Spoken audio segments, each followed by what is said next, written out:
تؤاخذنا إن نسينا أو أخطأنا ربنا ولا تحمل علينا إصرا كما حملته على الذين من قبلنا ربنا ولا تحملنا ما لا طاقة لنا به واعف عنا واغفر لنا وارحمنا أنت مولانا فانصرنا على القوم الكافرين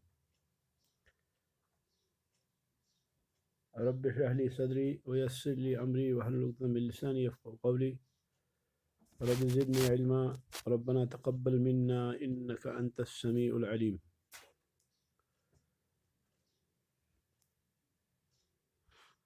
شیخ الاسلام محمد بن عبد الوہاب رحمۃ اللہ علیہ فرماتے ہیں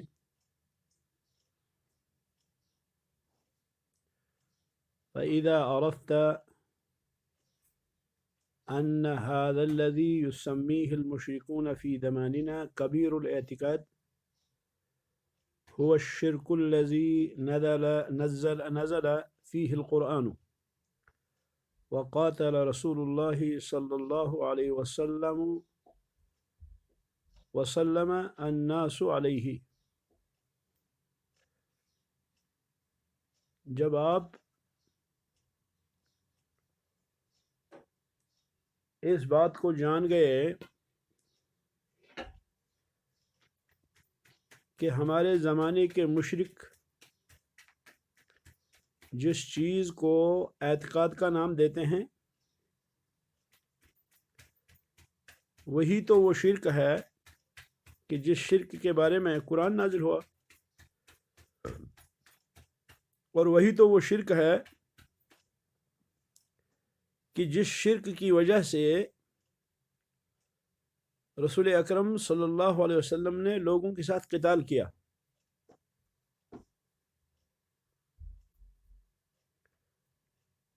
جس کو آج ہم اعتقاد کہتے ہیں،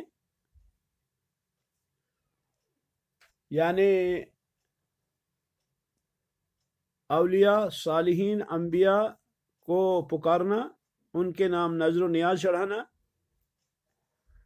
اور ان کے نام پہ بھیڑ بکری وغیرہ ذبح کرنا، ان کی قبروں وغیرہ کا طواف کرنا، یہی چیز تو وہ ہے کہ جو شرک ہے، اور جس کے بارے میں رسول اکرم صلی اللہ علیہ وسلم نے ان سے قتال کیا.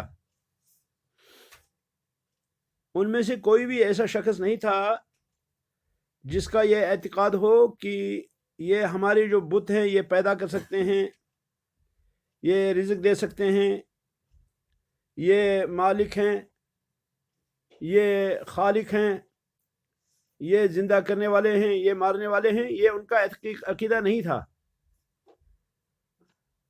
بلکہ وہ خالق اللہ کو مانتے تھے، رازق اللہ کو مانتے تھے، مدبر اللہ کو مانتے تھے، اور اسی طرح سے وہ شافع اور شفاعت جو ہے وہ نبیوں سے مانگتے تھے، اولیاء سے مانگتے تھے، اور ان کا خیال تھا کہ یہ کیا ہے، یہ اللہ کے ہم کو قریب کریں گے، چونکہ ہم گناہ گار ہیں، یہ نیکوکار ہیں، تو ہم جو ان کے ساتھ وتیرہ اپناتے ہیں اس وتیرے کی بنا پر وہ کیا کریں گے، اس وتیرہ کی بنا پر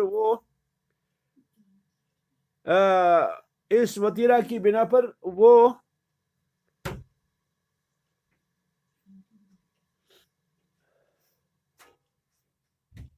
ہم کو اللہ کے قریب کریں گے. اور نبی علیہ الصلوۃ والسلام نے اسی وجہ سے ان سے قتال کیا.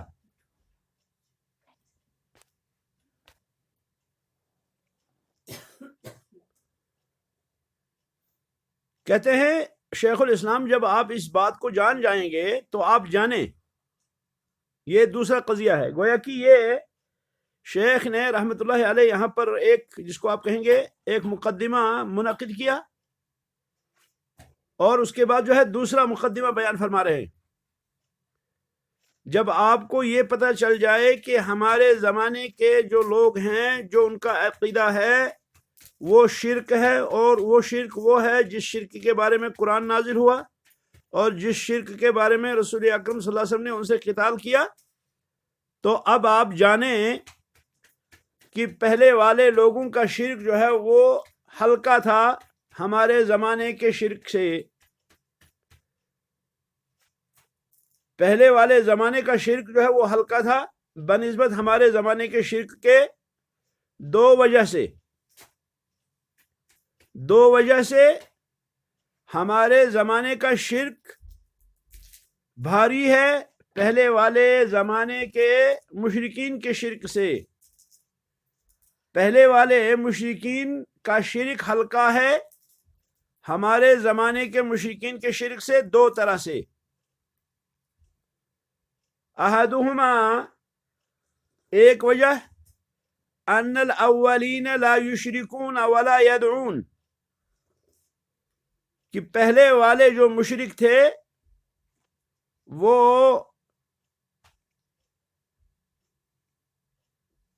فرشتوں کو،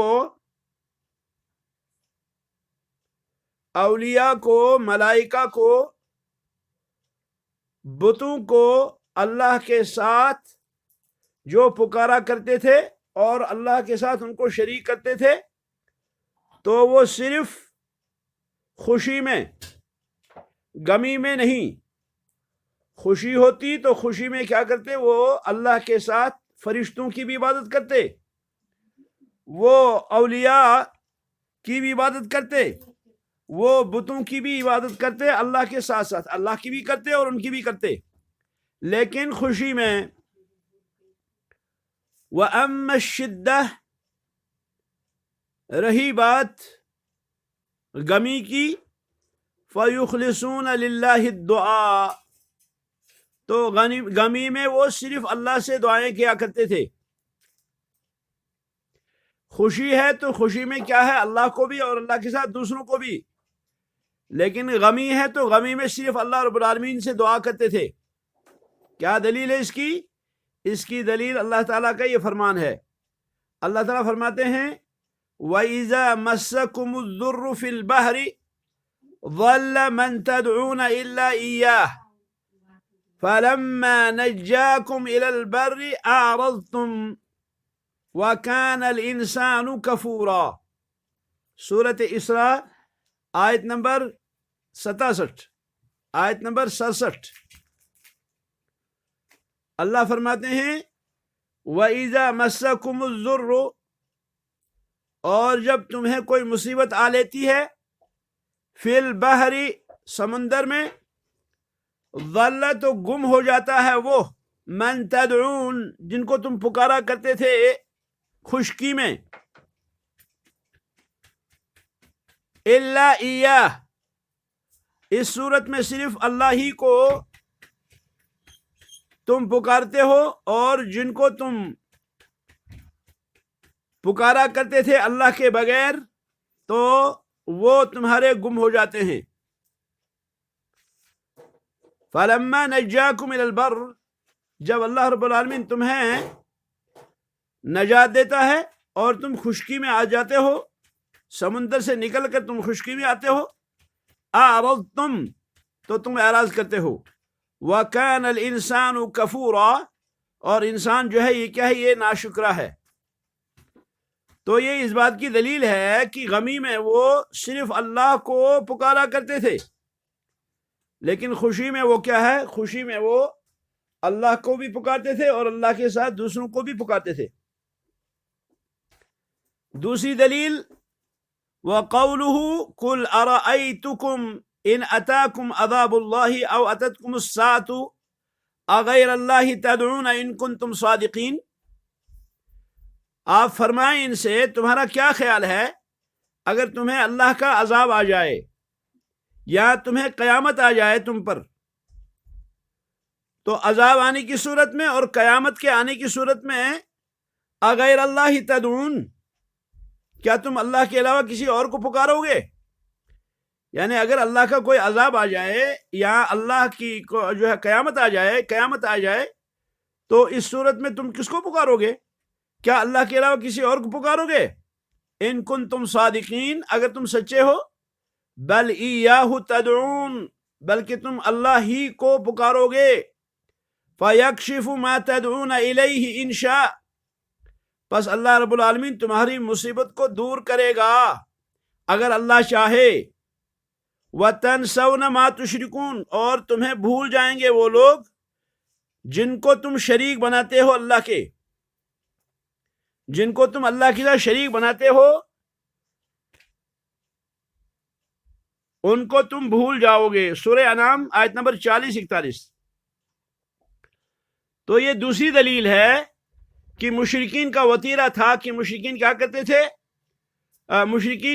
تھے؟ مشرکین خوشی میں اللہ رب العالمین کو بھی پکارتے تھے اور اللہ کے علاوہ کسی اور کو بھی پکارتے تھے، لیکن غمی میں وہ صرف اللہ کو پکارتے تھے۔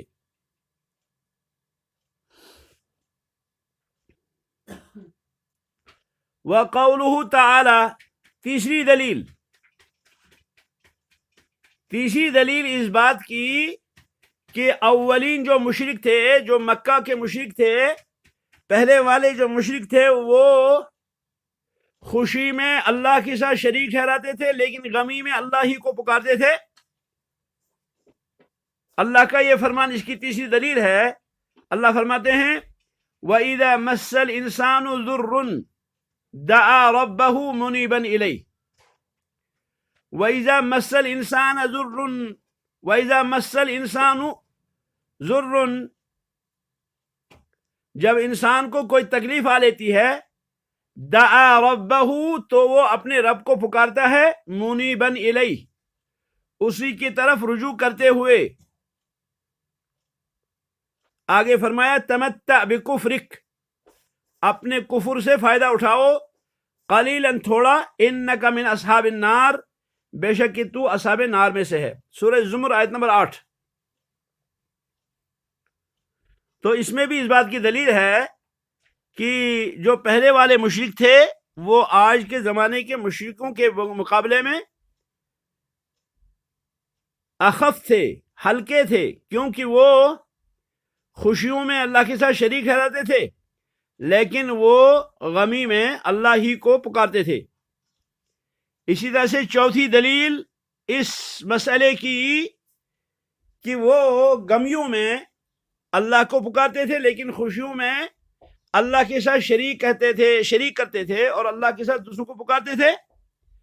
اللہ کا یہ فرمان ہے وَإِذَا غَشِيَهُم مَّوْجٌ كَالظُّلَلِ دَعَوُا اللَّهَ مُخْلِصِينَ لَهُ الدِّينَ، سورۃ لقمان آیت نمبر 22۔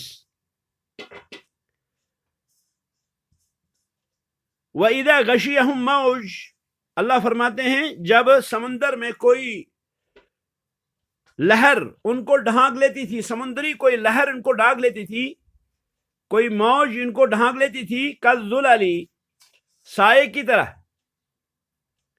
دعوا اللہ، تو وہ دعا کرتے تھے اللہ سے، مخلصین لہ الدین، خالص جانتے ہوئے اللہ کے لیے دین کو۔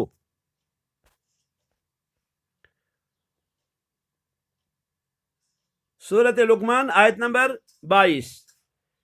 تو ان آیات سے پتہ چلا کہ مشرکین مکہ کا وتیرہ تھا کہ وہ غمی میں اللہ وحدہ لا شریک کو پکارتے تھے، صرف اللہ وحدہ لا شریک کو پکارتے تھے، لیکن خوشیوں میں وہ اللہ کو بھی پکارتے تھے اور اللہ کے علاوہ پھر جو ہے اللہ کے ساتھ دوسروں کو شریک کرتے تھے، انبیاء سے بھی مانگا کرتے تھے، اولیاء سے بھی اور بتوں سے بھی۔ شیخ رحمت اللہ علیہ فرماتے ہیں فَمَنْ فَهِمَ هَذِهِ الْمَسْأَلَةَ الَّتِي وَضَّحَهَا اللَّهُ فِي كِتَابِهِ، اب جو شخص اس مسئلے کو سمجھ جائے جس مسئلے کو اللہ رب العالمین نے اپنی کتاب میں واضح کیا، وَهِيَ أَنَّ الْمُشْرِكِينَ الَّذِينَ قَاتَلَهُمْ رسول اللہ صلی اللہ علیہ وسلم، کہ وہ مشرکین جن سے رسول اکرم صلی اللہ علیہ وسلم نے قتال کیا، يَدْعُونَ اللَّهَ، وہ اللہ سے دعائیں کرتے تھے، وَيَدْعُونَ غَيْرَ اللَّهِ، اور وہ اللہ رب العالمین کے علاوہ دوسروں کو بھی پکارتے تھے، فی الرخاء، آسانیوں میں، خوشیوں میں، وَأَمَّا فِي الضَّرَّاءِ وَالشِّدَّةِ، رہا مصیبتوں میں، غموں میں، فَلَا يَدْعُونَ إِلَّا اللَّهَ،